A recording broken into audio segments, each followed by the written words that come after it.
भैया हम बलिराम बिहारी हम आसो के सावन में एगो नया एल्बम परोस रहल बानी। जौना एल्बम के नाम बा सावन में कांवर उठा ली।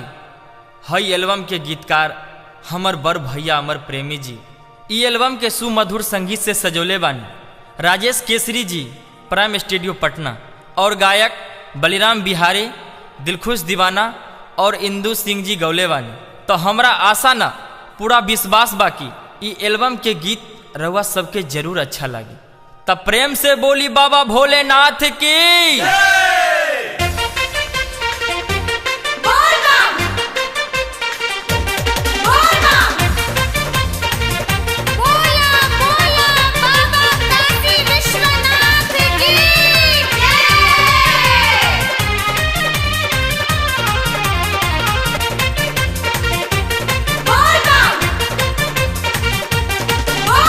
केकरा खातिर कैलू गौरा बरात समा बारिया हो, बरात समा बारिया की दुल्हा तो हरना हो, की दुल्हा तो हरना मिलल बाटे हो बंगेरिया की दुल्हा तो हरना मिलल बाटे हो गंगेरिया की दुल्हा तो हरना।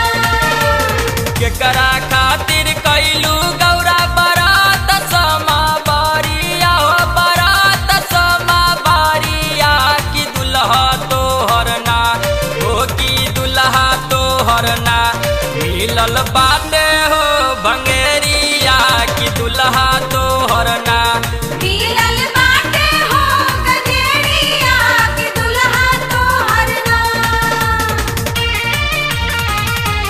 जय शिव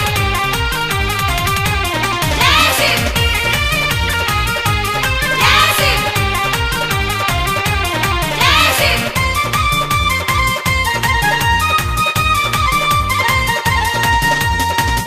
रोज रोज देहिया में भौसमी लगावेले, गर्दन में नाग देव के हरदम लटकावेले।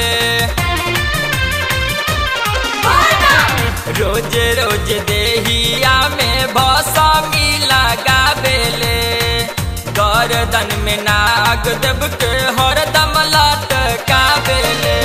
घूमेले जंगल पहाड़ी कई के बैला के सवारिया हो, बैला के सवारिया की दुल्हा तो हरना हो, की दुल्हा तो हरना मिलल बाटे हो बंगेरिया की दुल्हा तो हरना मिलल बाटे हो गंगेरिया की दुल्हा तो हरना। बोले बोले बाबा भोलेनाथ की।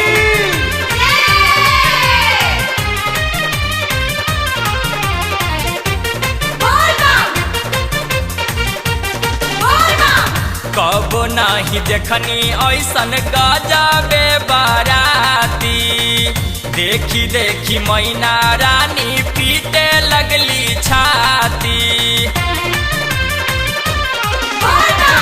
कब नाही देखनी ऐसन गजबे बाराती, देखी देखी मैना रानी पीटे लगली छाती। कैसे के परचे जाइन कर बिगाड़ल बहलिया हो, बिगाड़ल बहलिया की दुल्हा तो हरना हो, की दुल्हा तो हरना मिलल बाटे हो गंजेरिया की दुल्हा तो हरना मिलल बाटे हो गंगेरिया की दुल्हा तो हरना। जय शिव जय शिव जय शिव जय शिव।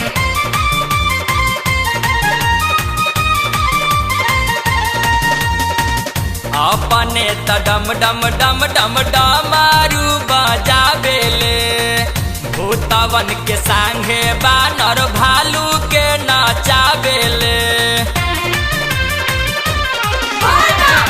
अपने त डम डम डम डम डमारू बजावेले, भूतवन के संगे बानर भालू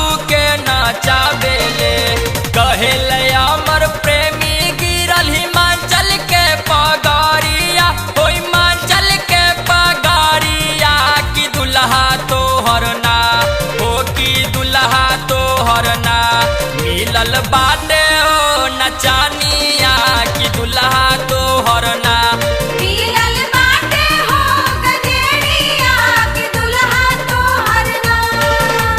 केकरा खातिर कैलू गौरा बरात समा बारिया हो बरात समा बारिया की दुल्हा तो हरना ओ की दुल्हा तो हरना मिलल बाटे हो भंगेरिया की दुल्हा तो हरना